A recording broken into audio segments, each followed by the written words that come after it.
자, 우리 전투의 예지부터 할렐루야 샬롬 하고 인사하십니다. 할렐루야 샬롬 샬롬 샬롬 샬롬 샬롬 샬롬 샬롬. 하나님 미리 하고 있어? 사랑합니다. 여러분 주 안에서 사랑합니다.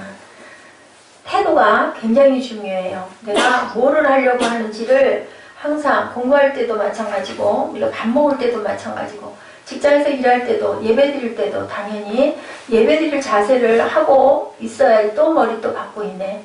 그렇지 않고 잘 작정을 하면 절대로 안 돼요. 무엇을 하든지 그 자리에 그 내가 처할 태도가 뭔지 그게 가장 중요합니다. 오늘 말씀 뭐예요? Eternal Now, 영원한 지금이에요. 영원한 지금. 제가 전에 한번 이 말씀, 이 예를 드렸던 것 같아요. 스펜서 존슨이 쓴 책 가운데 선물이란 책의 이야기 여러분들께 들려드렸었어요. 어떤 노인과 소년의 대화죠. 어린 소년에게 세상에서 가장 귀한 선물을 갖도록 내가 너에게 도와줄게 라고 얘기를 하죠. 소년이 그 선물을 발견하면 평생을 정말 행복하게 살 수 있다. 근데 그걸 퀴즈를 풀지 못했어요. 그리고 그냥 생각을 하다가 말아버렸죠. 누구나 다 그렇듯이. 세월이 흘러서 그 소년은 청년이 됐죠. 그래서 직장일을 들어가서 직장 생활을 하는데 마음대로 일이 잘 되질 않아요. 직장에서도 자꾸 야단을 맞고 자꾸 도태되고 자꾸 뒷걸음질을 치게 되고 직장을 그만두게 되고 너무 시대에 빠진 거예요. 그러자 어느 날 갑자기 그 할아버지 생각이 나요. 그 할아버지가 그때 나한테 그 퀴즈를 풀면 이 세상에서 가장 행복한 사람이 될 수 있다고 했는데 내가 그걸 풀지 못해서 나는 이렇게 행복하지가 못하고 직장에서도 자꾸 우리들 말로 뭐라 그래요? 잘린다고 그러죠. 자꾸 이렇게 되는 게 아닌가라는 생각이 든 거예요. 다시 할아버지가 더 노인이 돼 있죠. 청년이 이제 소년이 청년이 됐으니까 아직 살아계셔서 그 할아버지를 찾아갔어요. 찾아갔더니 아주 반색을 해요. 그러면서 도와주겠다고. 그 선물을 아직도 못 찾았니? 라고 물어봐요. 여러분들 혹시 제가 이거 전에 언젠가 한번 한 것 같은데 기억나세요? 뭔지? 답이 뭔지? 안 돼요. 아주 이쁜 척 하면서 앞에서 안다고 그래. 뭐예요? 이거 틀렸거든요. 자, 기억 안 나요? 우리 사무엘이랑 예지? 우리 예지는 이런 거 잘하는데 재밌는 얘기이기 때문에. 그러면서 뭐라고 힌트를 아주 기가 막힌 힌트를 줬어요. 네가 가장 행복했던 순간순간들이 가장 행복했던 순간순간 이쁜 척해도 소용없거든요. 답이 아니니까 가장 행복한 순간들이 뭐였는지 한번 생각해 보라고 얘기를 해요. 청년에게. 이제는 너라고 못하죠. 청년 가장 지금까지 28년 동안 살아오면서 가장 행복한 순간들이 언제였나. 자, 우리 예지는 가장 행복한 순간이 언제였었어요?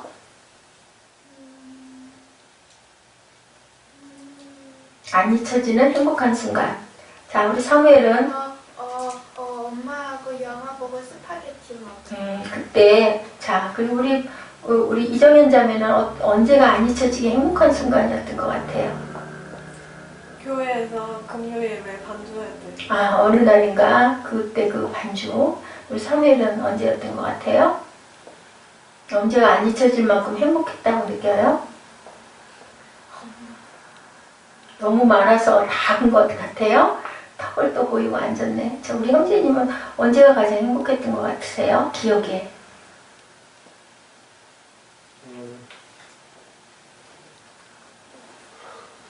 너무 많아서.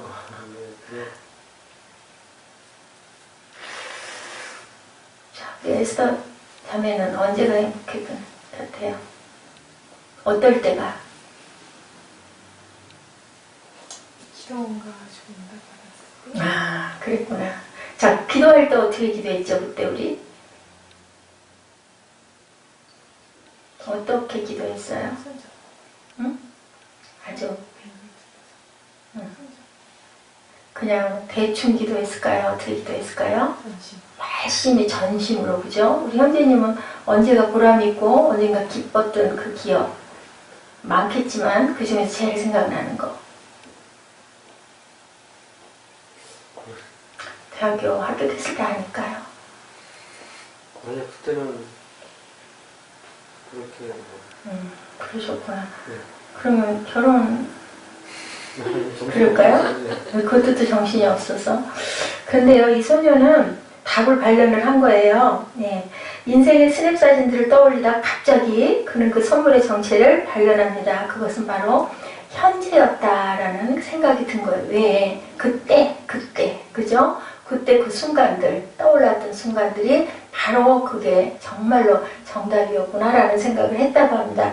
그가 행복했던 모든 경우의 공통점은요, 무엇인가 열심히 우리 에서 자매처럼 몰입했을 때, 그죠? 우리 기도할 때 그냥 머리에 이런저런 생각이 막 떠오르면서 앉아있을 때는 모이지가 않죠, 마음이. 근데 이제 저도 그런 걸 어젯밤인가요? 무슨 얘기를 하다가 나중에 혼자 돌아와가지고 생각을 하는데 그랬던 것 같아요. 하나님이 저에게 주시는 기도는요, 정말 열심히 기도를 하게 돼요. 예를 들어 누가 아파서 그 사람에 대한 기도를 해야 되는데 하죠. 중보 기도를 하는데요.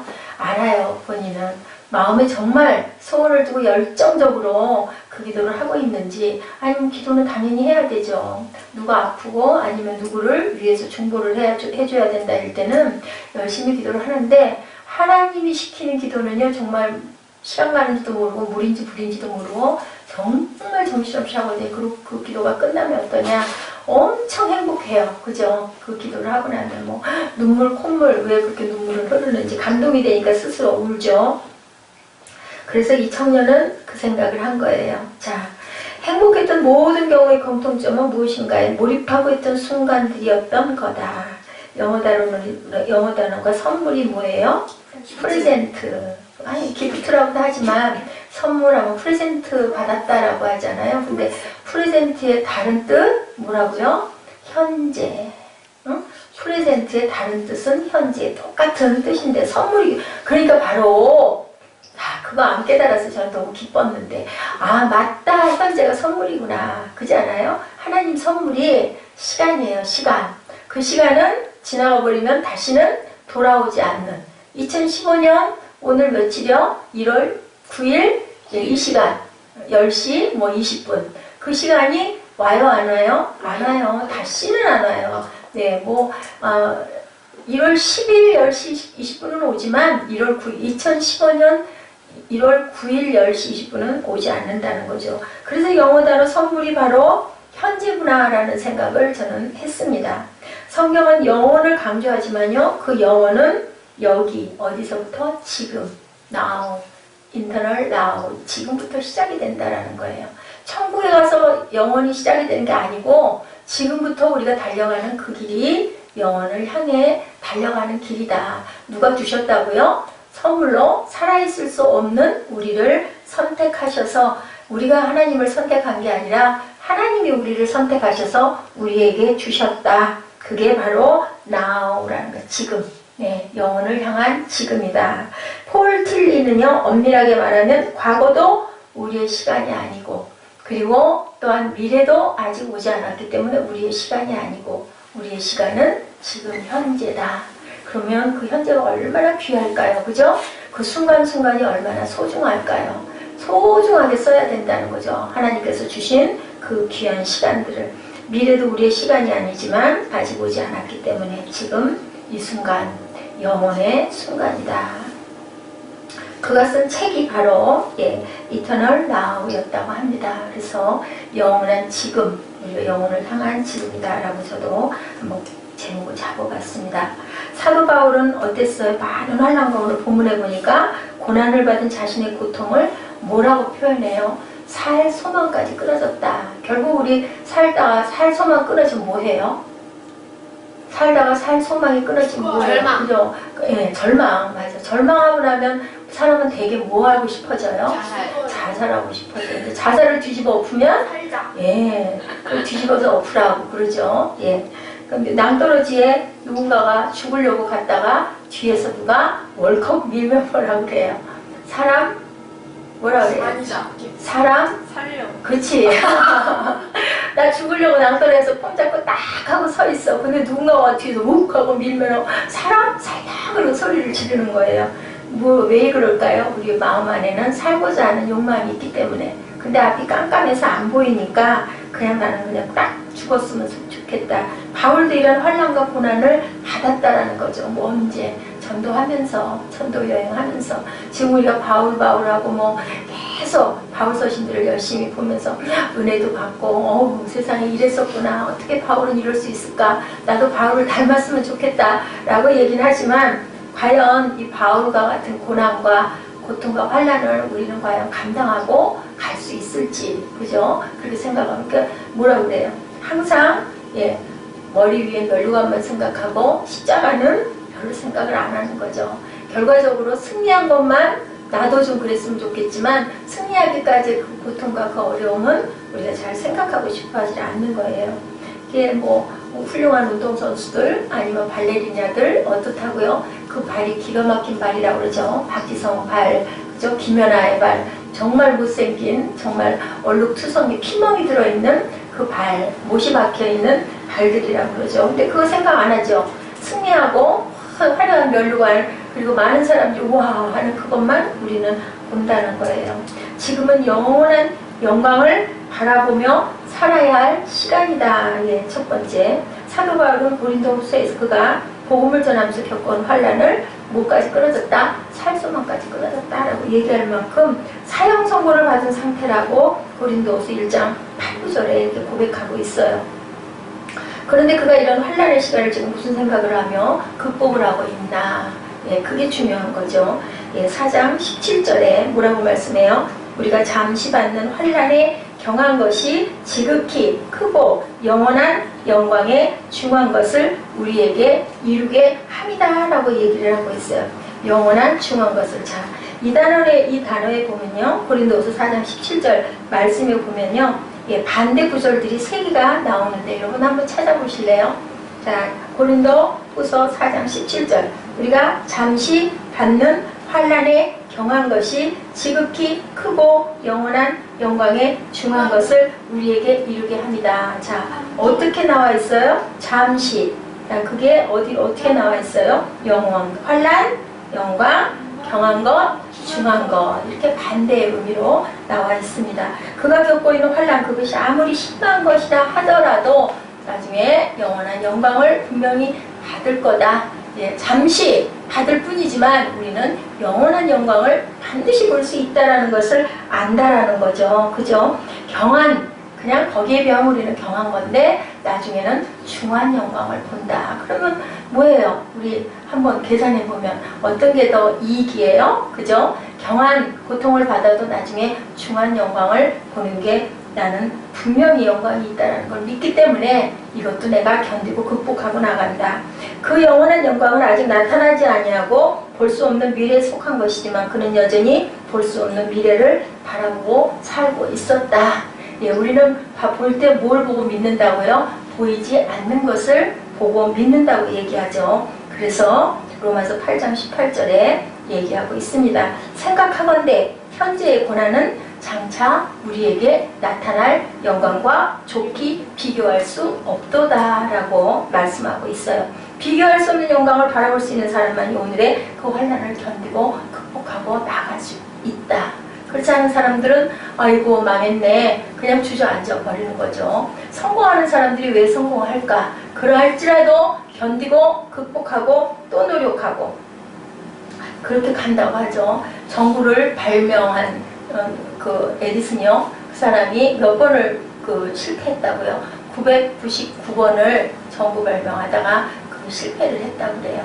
1000번째 성공을 했다고 합니다. 물어봤대요, 기자가. 어떻게 그렇게 실패를 999번씩이나 하면서도 포기하지 않을 생각을 했느냐 그랬더니 그렇게 대답을 했대요. 나는 실패한 적이 없다. 999번의 순서를 거쳐서 1000번째 성공했다라고 얘기를 했다고 합니다. 그럴 만큼 우리는 참는 끈기가 있어야 된다. 제가 지난번에 다이아몬드의 그 기본 원소가 뭐라고요? 석탄. 응? 석탄. 뭐라고? 아니야. 석탄이 뭐라고요? 그게 화학기호가 탄소. 그런데 다이아몬드 여러분 예지 손바닥에 탁 맞으면 어떨까요? 움켜쥐고 사회라고 싸우겠죠. 절대로 안 뺏길 거야. 숫덩이 하나를 갖다가 예지 손바닥에 탁 갖다 얹어주면 너 가져. 그리고 휙 집어 던지겠죠. 그런 것처럼 다이아몬드와 자, 숯은 똑같은데 어떻게 다이아몬드가 되겠느냐. 수천 광년의 아래 그 뜨거운 불 속에서 오랫동안 견디면 다이아몬드가 되고, 그냥 땅속에 묻혀 있다가 나중에 파내면 시커멓게 된 숯이 된다라는 거죠. 똑같은 탄소인데, 그럼 그 얘기예요. 우리가 단련을 받고 연단을 받는 것이 장차 나타날 영광과 비교할 수 없다. 숯의 인생을 살래, 다이아몬드 인생을 살래. 우리 모두 아유 나는 다이아몬드가 되고 싶어야 하죠. 그죠? 분명히. 그런데 그 뜨거운 그 열을 우리가 감당할 수 있겠느냐는 거죠. 용기 있는 사람만이 무엇을 차지해요? 승리를 차지한다라는 그 말을 하고 있어요. 바울은 고린도후서 12장 10절에 자신에게 직면한 약함도 능욕도 궁핍도 박해도 공고도 오히려 뭐 해야 되겠다? 기뻐해야 되겠다라고 말씀하고 있습니다. 왜냐하면 지금의 환란이 바울로 그리스도만을 붙잡고 사는 다이아몬드 인생으로 바뀌는 길이라는 것을 알기 때문이라는 거예요. 그걸 모르는 사람은 뭘로 살아요? 스스로 살아요. 아는 사람은 뭘로 살아요? 견디고 참고 극복하고 죽지는 않아. 왜? 왜 안 죽을까요? 하나님이 보호하고 계시니까. 그래도 그냥 나는 그렇게 갈 거야 하면은 시커먼 수덩어리로 사는 거고, 사무엘 알아요? 아니고 나는 극복할 거야. 왜? 안 죽어. 절대로 죽을 일은 없어. 그러면 뜨거운 열탕에라도 나는 들어갈 수 있어. 자, 사자굴에 누가 던져졌다고요? 다니엘이 던져졌어요. 죽을 줄 알았어요? 몰랐어요? 알았어요. 알았어요. 알고도 동창을 열어놓고 뭐 했어요? 기도했어요. 기도했어요. 예. 그랬을 때 다 다니엘을 죽이려고 애굽의 그 신하들이 그거 일부러 계략을 꾸민 거예요. 다니엘을 그 딱 타겟으로 해서. 알면서도 기도했으니까 이제 왕이 어의를 다 찍었거든요. 나 외에 다른 신에게 가서 절하고 기도하면 그 사자굴에다 넣기로 약속을 했어요. 느부갓네살이 아무리 눈물이라도 어쩔 수가 없죠. 예, 그 뭐 편법을 할 수는 없고 차별을 할 수 없으니까 집어넣었잖아요, 사자굴에다가. 그리고도 막 울었죠, 느부갓네살 왕이. 어떡하냐, 니네 신에게 너 빌어라 라고 얘기했죠. 새벽에 나와가지고 너희 신이 너를, 네 하나님이 너를 보호했더냐 고 사자굴 속에 들여다보면서 막 소리 질러요. 잠을 한 잠도 못 자고. 그랬더니 안에서 뭐라 그래요? 나를 지켜주셔서 내가 이렇게 살아있나이다 했죠. 다니엘 끌어올리고 누구를 거기다 대신 넣었어요? 그 신하들을 갖다 때려 넣었더니 사자들이 떨어지기도 바쁘게 떨어지기도 전에 삼켜버렸다라고 해요. 자, 이거 무슨 얘기를 하는 걸까요? 역시 똑같은 나우의 현재 생활 시간을 하나님의 시간으로 드렸을 때 우리는 구원을 받을 수 있다라는 얘기를 하고 있습니다. 고난은 고통이지만 그리스도의 고난의 바울은 함께하는 하나님의 은혜를 기억해야 한다. 우리가 생각할 때는 절대로 그건 답이 아닐 것 같고 이렇게 가는 게 정말 맞는 것 같지만, 그죠? 선택을 하나님의 방법으로 미련한 선택을 하면 아버지께서 30배, 60배, 100배로 항상 듣는 얘기지만 사실은 사실이거든요, 이 얘기가. 그러니까 계속 거듭해서 말씀을 드리는 거예요. 근데 어느 순간인가 그게 내 마음에 확 꽂히면 정답이 되는 거죠, 그죠? 고린도후서 6장 1절입니다. 우리가 하나님과 함께 일하는 자로 너희를 권하노니 하나님의 은혜를 헛되이 받지 말라. 은혜는 값이 없다, 그죠? 값없이 받는 그 은혜. 그래서 그 은혜를 우리는 누구에게? 주변에 전해야 된다라는 얘기를 하는 거죠.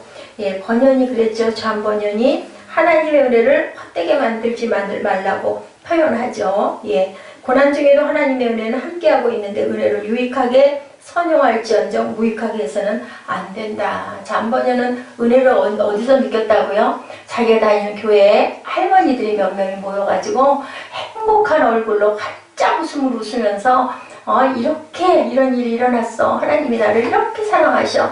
그 얼굴의 그 모습들을 보면서 너무 부러웠대죠. 나는 왜 저 사람들은 같은 설교를 받았는데 저렇게 기쁜 얼굴을 하고 할머니들이 저렇게 앉아서 모여서 서로 간증을 하는데 나는 왜 그런 마음이 없을까. 그러고 통에 자복을 했다고 합니다. 나도 하나님 그렇게 새로운 사람이 되게 해주십시오 하고 울었다고 그러죠. 그래서 은혜를 받고 철로역정을 쓰는 귀한 믿음의 사람이 됐다라는 이야기가 있습니다.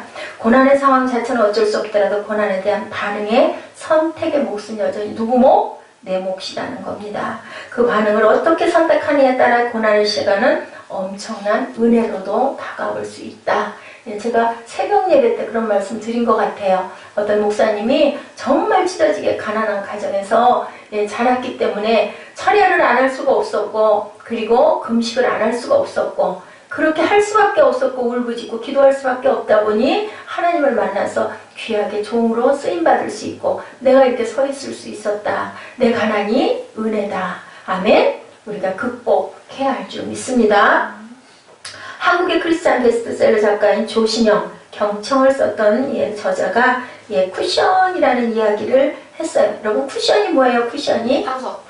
방석은 왜 있어요? 앉으라고. 앉으라고 있을까요? 쿠션하고 방석은 좀 달라요. 그죠? 방석은 깔고 앉는 거. 쿠션은 옆에 이렇게 옆에 기대려고 사이드에 이렇게 놓는 그런 거죠. 쿠션이 있으면 뭐가 좋을까요? 편하게. 푹신푹신하기도 하고. 자, 우리 몸의 쿠션이 어디예요?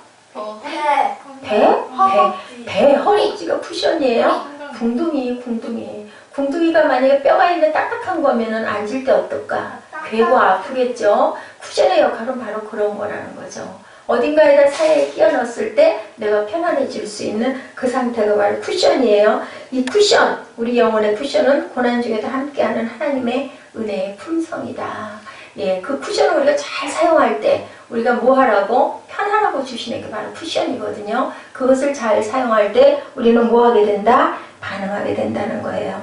어떤 돈이 많은 그 노인이 돌아가면서 유산 상속을 하면서 그 손자에게 문제를 딱 밀봉을 해가지고 이 문제를 풀면 그 유산을 상속해줘라 라고 줬다고 그래요. 그가 유산 상속의 과정에서 풀어낸 숙제는요, 다음과 같은 공식으로 표현되어 있었다고 합니다. 풀었네요. 풀기는 반응, 뭐예요? 리스펜스, 능력, 어빌리티는 결국 뭐자? 리버이티라고 합니다. 뭐예요? 반응의 능력이 인생을 자유하게 한다. 우리 그러잖아요. 물속에 뜰 수 있는 법칙을 우리가 깨달으면 물에서 자유하잖아요. 그죠? 저 그 생각했어요. 다리가 아프잖아요, 제가. 근데 안 아플 때는 다리가 있는지 없는지 몰라요. 근데 아프니까 다리가 있구나라는 걸 알게 되는 거죠. 그러니까 우리 몸이, 사지가, 육신이 잘 움직여지니까 자유한 거예요. 근데 어디가 하나가 고장이 나잖아요. 잘 움직여지지가 않아요. 그래서 자유하지가 못한 거죠. 그 얘기를 지금 하고 있는 거죠. 하나님이 계신 것을 우리가 완전하게 의지하고 하나님을 우리가 내가 하나님에 얹혀서 그냥 같이 떠 있으면 진리로 살아갈 수 있다는 얘기를 여기서 지금 하고 있는 거예요. 여러분들 혹시 이해하세요? 저는 이해가 가던데요. 마음에 맞다라는 생각이 와요. 근데 누가 하려고 하니까? 내가 하려고 하니까 너무너무 힘이 든 거죠. 그래서 인생이 아주 고통스럽고 힘들어요. 직장에서도 마찬가지고. 직장도 달란트도 어떻다고요? 탤런트라고 하죠. 그것이 뭐라고요? 카사에서 그 카리스마가 카라에서 왔다고 그러죠. 기쁨이라고 그러죠. 그런 기쁘게 할 수 있는 일이 바로 하나님이 내게 주신 뭐다? 성직이다. 내가 펴고 가야 할 일이라는 거예요. 근데 그것도 기쁘지 않고 고통스럽고 힘든 것은 내게 맞지 않는 거다. 근데 세상 사람들 어디 그거 따져가면 하나요? 누구 말만 따라 먹고 살아야 되니까 이렇게 되다 보니 우리가 거기에 매여서 그 멍에 매여서 너무 힘들게 고통을 받고 간다는 거죠. 하나님 말씀도 마찬가지인 것 같아요. 하나님 말씀에 내 안에 완전히 소화가 돼버리면요, 말씀이 너무 기쁘고 즐겁잖아요. 근데 그렇지 못할 때는 어때요? 너무 힘들죠. 예배도 마찬가지고요. 그죠? 그래서 은혜라는 것은 하나님이 우리에게 주시는 선물인데 어떨 때 줄까요? 선물은 아이에게 엄마가 선물을 줘야겠다 생각을 할 때 어떨 때 줘요? 얘지? 어떨 때 선물 줘요? 그죠? 이쁠 때, 이쁜 짓을 할 때, 그죠? 그리고 그 선물 자체는 어떤 걸까요? 그 아이에게 꼭 필요한 것을 주는 거예요. 그러니까 아버지도 마찬가지예요. 우리가 그것을 사모할 때, 이쁜 짓을 할 때, 이 녀석 줘야겠구나 생각이 들 때 주신다라는 얘기예요. 그것을 받으면 너무 편해지는 거죠. 예배에서 너무 편하고 너무 기쁘고 자꾸 잠이 어딜 와요? 은혜 받았을 때. 그죠? 어떤 의사 선생님 그 얘기 하시대요. 제가요 이래요. 그래서 5시 이렇게 일어나면은 낮에 꼭 1-2시간 이렇게 잡니다 라고 했더니 한마디가 그거였어요. 그렇게 하고 어떻게 사세요? 그러시더라고요. 근데 저는 그게 그냥 일상이거든요. 항상 예, 3시경, 3시 조금 전이든 후든 그렇게 해서 자면 5시 10분쯤 일어나서 일상을 하고 그리고 오전 중에 조금 자는 거 한두 시간 정도 뭐 너무 힘들 때는 나중에 시계를 보면 3시간을 잘 때도 있긴 하지만 대충은 그렇게 하고 그냥 살아요. 그게 은혜고 그게 기쁨이고. 그래서 저는 생각해 봤어요. 그러면 그분은 그렇게 이거는 말이 안 된다. 근데 우리 지방의 목사님들도 그런 얘기를 했어요. 그렇게 하고는 사람이 오래 살 수가 없다고. 그래서 그렇든 저렇든 어떤지 모르겠는데 아 그게 내 몫이구나. 나는 왜냐면 그게 기쁘니까. 가끔은 힘이 들기도 하지만 그게 기뻐요. 그러면 그게 제가 그 그릇인 거죠. 다른 사람은 아마 그거 하라고 해도 돈 주고도 돈 준다고 해도 못할 것 같아요. 근데 그 관계없이 그냥 누가 나한테 뭘 대가를 준다고도 안 하는데 난 너무 기쁜 거죠. 그러면 내가 할 일이 해야 할 일이 바로 이것이 맞겠지. 그런 생각을 했습니다. 이런 능력은요 어디에서 오느냐? 기도와 묵상을 통한 하나님의 은혜로 주어진다. 여러분들 왜 나는 그렇게 안 됐을까라고 여겨지면 내가 과연 하나님의 마음처럼 그렇게 하나님을 집중하고 기도하고 묵상해봤나. 기도를 꼭 몇 시간 누군가가 하루에 몇 시간씩 한다 해서 그 흉내를 내실 필요는 없어요. 각자의 분량이 있습니다. 분명한 것은. 그리고 정말 내가 무엇이 중점이 돼서 기도했느냐에 따라서 하나님께서는요 잠깐 눈 감아도 저는 요즘에 그렇더라고요. 그냥 답 주셔요. 왜? 하나님의 뜻과 방법이기 때문에. 지금은 내가 그럴 수밖에 없는 때여서 그런 것 같아요. 우리가 지나는 시간이 고난의 시간이어도 기도하면서 은혜를 누리는 시간으로 만들어 봤을 때 아버지께서 거기에게 귀한 상을 주신다. 지금 바로 영원에서부터 부어지는 은혜를 누리셔야 할 시간이라는 것을 절대로 잊지 마시기 바랍니다.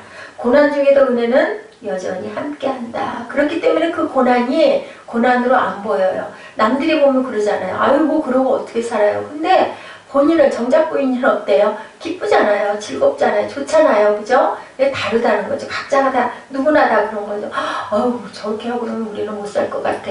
그렇게 또 고난스러운 사람들이 얼마든지 있는데 바울 같은 경우에도 살 소망이 그냥 딸가닥 끊어져 버리고 갔지만 장차 주실 영광에 중한 것에 비하면 이것은 경한 것이다 라고 느끼는 거죠.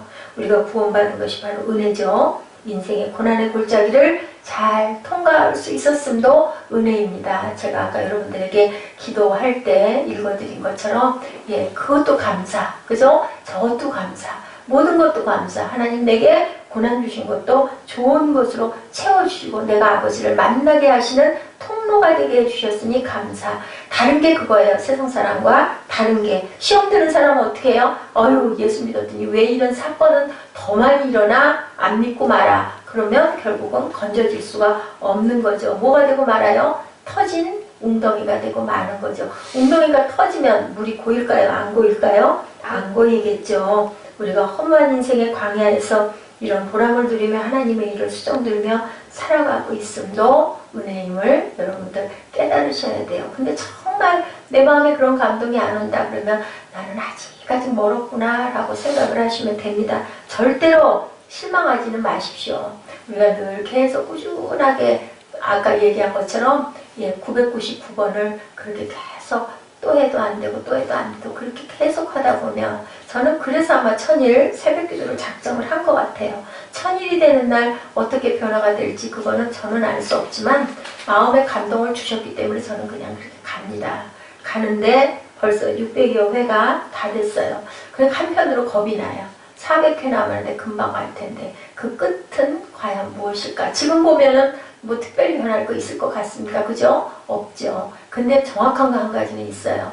제가 그 새벽 묵상을 함으로 인하여 하나님의 마음을 좀 많이 알게 되고 그리고 정말 어려운 환난이 있었죠. 1년 동안. 그거를 극복하고 올 수 있는 원동력이 됐다는 부분은 정말 정확한 거예요. 하나님께서는 이렇게 아시죠? 앞으로 일어날 일을 우리는 모르는데 누구니까 만드신 분이기 때문에 그 시간을 그냥 우리는 모르면서 가는 거고 아버지는 알면서 우리에게 뭔가를 열어주시는 거예요. 그러면 모르고도 달려가다 보면 하나님이 그래서 그 시간을 주시고 그런 단계를 주시고 이런 과정을 주시고 이렇게 나를 세워놓으셨구나라는 것을 깨닫게 되는 거죠. 절대로 죽게 하시지는 않는다라는 거. 그리스도의 평생은요 은혜에 빚진 삶이 아닐 수 없다. 누구나 그죠? 그 고마움을 아는 사람들은 결국은 어떻게 서로 나눌 수밖에 없는 거죠. 간증할 수밖에 없는 거죠. 증인이 될 수밖에 없는 거죠. 왜요? 아이고 내가 이런 일이 있었어. 어떻게 해요? 누구에게? 가장 가까운 사람에게. 누가 그랬어요? 그 베드로에게 전했던 그 베드로 형제가 그죠? 그렇게 전하죠. 와보라고 하죠. 누구에게? 예수님에게 와보라고 안드레가 얘기를 합니다. 그래서 베드로가 갔는데 예수님은 딱 보더니 너는 이제는 시몬이라 부르지 말고 내가 너를 베드로라고 하겠다. 그죠? 뭐 반석이라고 하겠다. 왜 그랬을까요? 그때 뭐 믿음이 특별했을까요? 뭐 아는 게 많았을까요? 뭐 잘생겼었을까요? 아니에요. 아주 정말 막대고 혈기투성이 무식하고 그죠? 고기잡이 어부였을 뿐인데 아직 성격도 못되고 근데 예수님은 미래에 나를 엄청나게 믿고 따를 그런 능력을 가졌다라는 것을 안 거죠. 그러니까 네 이름을 내가 베드로로 하리라 라고 말씀을 한 거예요. 결국은 그 반석 위에 교회가 세워지죠. 그렇게 되는 거예요. 왜냐하면 신이기 때문에 하나님이시기 때문에 이 사람이 뭐가 될 것을 아는 거죠. 우리는 모르지만 그게 중요하다는 것. 우리의 가정과 마을과 직장에서 다시 은혜를 나누고 전하는 삶을 우리는 꼭 살아야 된다. 왜냐하면 아버지께서 우리에게 주시는 은혜이기 때문에 우리가 은혜 받았으면 은혜 갚아야 되죠. 탕감해줘서 1만 달란트를 탕감해줬더니 100데나리온 빚진 자 길거리에 나가서 만나니까 너 왜 빚 안 갚하고 멱살 끌어잡아당겼다. 결국은 1만 달란트 그 탕감해줬던 상전이 어떻게 해요? 감옥에다 쳐넣죠. 너는 정말 악한 종이다 라고 얘기를 합니다. 은혜를 받으면 우리는 그 은혜의 1000분의 1이라도 갚는 마음을 가져야 된다는 것. 사도행전 1장 8절이죠. 너무 잘 아는 말씀. 성령이 너희에게 임하시면이에요. 임하시면 이게 중요해요. 성령이 임하지 않으면 할 수 없어요. 임하시면 너희가 뭐를 받아요? 권능을 받고 예루살렘과 온 유대와 사마리아와 땅끝까지 이르러 내 증인이 되리라 하시니라. 성령이 임해야 우리가 권능을 받을 수 있고 그래야 증인된 삶을 살 수 있다. 일상회장에서 섬김을 시작할 때가 바로 언제? 지금이라는 거죠. Now, eternal now라고 얘기합니다. 전에 제가 시라키스의 거리 한복판에 괴상하게 생긴 동상 얘기했죠. 어떻다고요? 날개를 어깨뿐 아니라 발에도 달고 있고 그래요. 그리고 또한 달려갈 때 어때요? 앞머리는 머리가 무성한데 뒷머리는 뭐예요? 대머리였다. 그죠? 왜 그렇게 만들어졌느냐라고 물어보죠. 그랬더니 나는 리시퍼스고 그대 이름은 뭐라고요? 기회, 시간이다 라고 얘기했죠. 어쨌든 날개를 발에도 달고 있니? 빨리빨리 날아다니려고 라고 얘기해요. 앞머리는 왜 그렇게 무성하니? 얼른 붙잡으라고. 뭐라고요? 기회, 시간이다. 뒷머리는 왜 민둥머리니? 순식간에 달려가서 없어져 버리기 때문에. 그렇기 때문에 뭐를 해라? 잡아라. 기회는 붙잡는 사람이 승리한다라는 거죠. 전도할 기회가 있는 것이 항상이 아니라는 거. 우리가 증인될 기회가 있는 것이 항상이 아니라는 거. 헌금을 할 기회도 항상 있는 게 아니라는 거. 아버지가 주셨을 때 그것을 아끼지 않고 아버지께 드리면 우리가 지금 현재 생각할 때는 너무 아까워. 그거 가지면 나 이것도 할 수 있고 저것도 할 수 있는데 계속 이러다 보니까 난 아무것도 없잖아. 근데 아버지께서 영적으로 아니면 나중에 어려움 당할 때 물질적으로 아니면 내 몸에 어떤 어쩔 수 없는 상황이 됐을 때 생명을 지켜주시기도 한다라는 것을 저는 정말로 주변에서 보았습니다. 몇 년 전에도 봤고요. 우리가 사랑할 기회도 항상 있는 것이 아니라는 거. 사랑할 수 있을 때 여러분 언제? 지금. 이 순간이라는 것을 잊지 마시고요. 사랑이 순간순간 쌓여가면 어떻게 해요? 사랑 덩어리가 되죠. 사랑 덩어리가 되면 그게 뭐가 될까요? 생명이 돼서 탄생을 한다는 거 여러분 절대 잊지 마시기 바랍니다. 하나님의 구원의 계획을 이룬 일에 우리가 기꺼이 하루하루를 바쳐서 순종을 했을 때 그것이 뭘로 뻗어나가요? 그것이 증인의 삶을 통해서 생명이 꽃이 핀다라는 거. 뭐가 맺어요? 아름다운 열매가 금이랄이 떨어져 죽지 않으면 절대로 열리지 않는다라는 거죠. 노아가 어땠어요? 자기 시대에 하나님의 의를 전파했다라고 나 베드로후서 2장 5절입니다. 노아가 자기의 시대에서 하나님의 의를 전파했다. 예, 베드로 사도는 이렇게 증거하죠. 그랬더니 베드로후서 2장 5절에 이렇게 말씀하죠. 옛 세상을 용서치 아니하시고 오직 의를 전파하는 노아와 그 7 식구를 보존하시고 경건치 아니한 자들의 세상에 홍수를 내리셨으므로. 노아의 시대에 비가 있었다고요? 없었다고요? 비가 없었어요. 그런데도 노아는 그 방주를 지라는 걸 순종으로 해서 몇 년이나, 예, 그 세월적으로는 120년인데요. 정확한 기간은 7, 8, 왜냐하면 준비하는 기간이 있었겠죠. 7, 80년 정도가 된다고 합니다.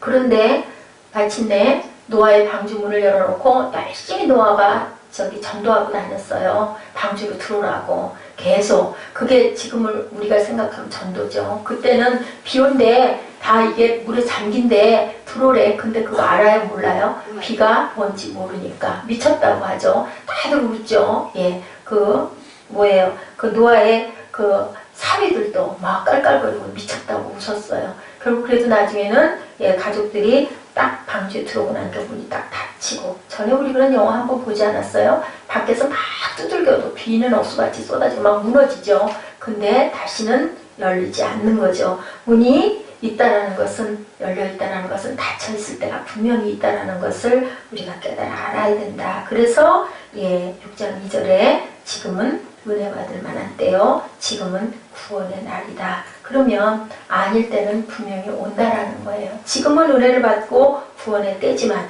예, 1년의 가치를 알고 싶다면 이런 얘기가 있습니다. 학점을 받지 못한 사람, 학생들에게 물어보세요.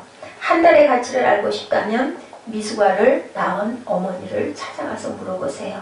한 주의 가치는 신문 편집자들이 잘 알고 있을 겁니다. 한 시간의 가치가 궁금하다면 사랑하는 이를 기다리는 사람에게 물어보세요.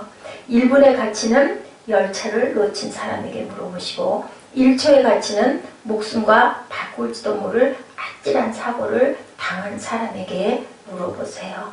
1000분의 1초의 소중함은 아깝게 은메달에 머문 육상 선수에게 물어보세요. 시간은요, 아무도 기다려주지를 않습니다.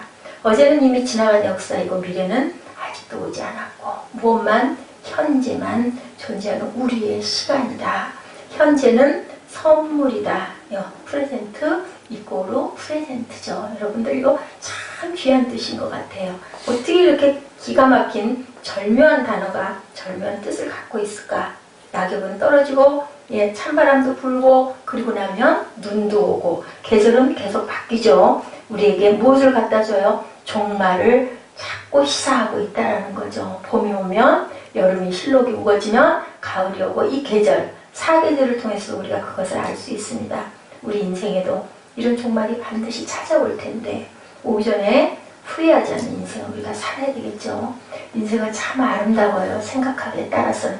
우리가 살기 때문에 느낄 수 있고, 살아있기 때문에 우리가 예배도 드릴 수 있고, 살아있기 때문에 이런 것을 후회할 수도 있고 돌이킬 수도 있는, 예, 그런 기회가, 회개의 기회가 있는 거죠. 천국이 세상과 다른 거 뭐예요? 천국은 가면 정해진 길로 갈 수밖에 없고, 천국에서는 내가 돌이킬 수 있는 기회가 아무것도 없다는 거예요. 내가 왜 그랬던가, 지옥에 떨어지게 생겼을 때 나 좀 시간 좀 주세요. 절대로 용납이 되지가 않는다는 거. 오늘은 정말 바로 생명이라는 것을 여러분들 잊지 마시기 바랍니다. 여러분들 크리스마스의 선물 아세요? 참 아름다운 선물. 오헬리가 썼던 크리스마스 선물 알아요? 우리 예지가 안다고 막 뒤에서 얘기를 하네요. 아름다운 부부가 있었죠. 너무너무 사랑하는 부부가 너무너무 가난했대요. 우리 에스더나 우리 김종국 형제는 거기다 대부분 부자예요. 크리스마스 전날요, 부인 델라는 남편 짐을 위하여 선물을 사야겠는데 가진 돈이 없었어요. 그래서 아름다운 머리카락을 잘라가지고, 예, 시계줄을 장만을 해요. 왜냐하면 남편은 부모에게 물려받은 금시계줄을 가진 금시계 하나밖에 가진 게 없었대요. 남편은 뭐 했을까요? 남편도 진도 사랑하는 델라를 기쁘게 해주려고 머리에 꼽을 귀한 보석 박힌 장식을 자기의 금시계를 팔아가지고 막 준비를 해가지고 집에 딱 들어왔는데 아내가 어떻게 하고 있어요? 머리를 쌍두동 잘라가지고 빠방머리 같이 아주 흉한 머리를 하고 있는 거예요. 어땠을까요? 아내는 남편을 위해서 시계줄을 샀는데 남편은 그 시계를 팔아서 아내의 머리에 꽂을 아름다운 보석 핀을 산 거예요. 둘이 붙잡고 엉엉 울었대요. 근데 우는데 그 마음, 그 우는 눈물은 뭘까요? 너무너무 사랑하는 마음이었겠죠. 둘이 설령 가질 수 없는 선물이라도 이렇게 사랑할 수 있는 거 참 귀한 거죠. 그렇기 때문에 우리는 항상 하나님의 마음, 사랑의 마음을 품고 살아야 된다는 것을 여기서 귀하게 시사하고 있습니다. 우리가 내가 은혜 베풀 때 너를 듣고 구원의 날에 너를 도왔다 하셨으니 보라 지금은 은혜 받을 만한 때요. 보라 지금은 구원의 날이다. 여러분들 이 마음, 누구의 마음? 지금 제가 말씀드렸던 귀한 어떤 사랑하는 사람들의 마음, 오늘 하루도 우리에게 선물로 주셨습니다. 감사합니다. 오늘 하루 주심이 감사하고 내가 살아있음이 감사하고 살아있으니까 사랑하는 사람도 내 눈에 보이고 그리고 줄 수 있잖아요. 그게 얼마나 감사한가. 그런 마음을 여러분들 한번 먹어보셨습니까? 생각해 보셨습니까? 생각 혹시 안 해보셨으면 오늘 다시 한번 정말 하나님의 귀한 생명 주심을 감사합니다 라고 고백하는 저와 여러분 되시기를 주님의 이름으로 축복합니다. 우리 기도하시고 결단하는 시간을 갖도록 하십니다. 기도하시겠습니다. 하나님 감사합니다. 주님 아버지가 주신 귀한 마음을 저희들 다시 한번 귀하게 깨달아보는 시간 갖게 해주셔서 감사합니다. 하나님의 자녀답게 아름답게 살게 하여 주시고 우리가 늘 소망을 품고 살아갈 수 있는 그 마음을 주시는 내가 감사합니다.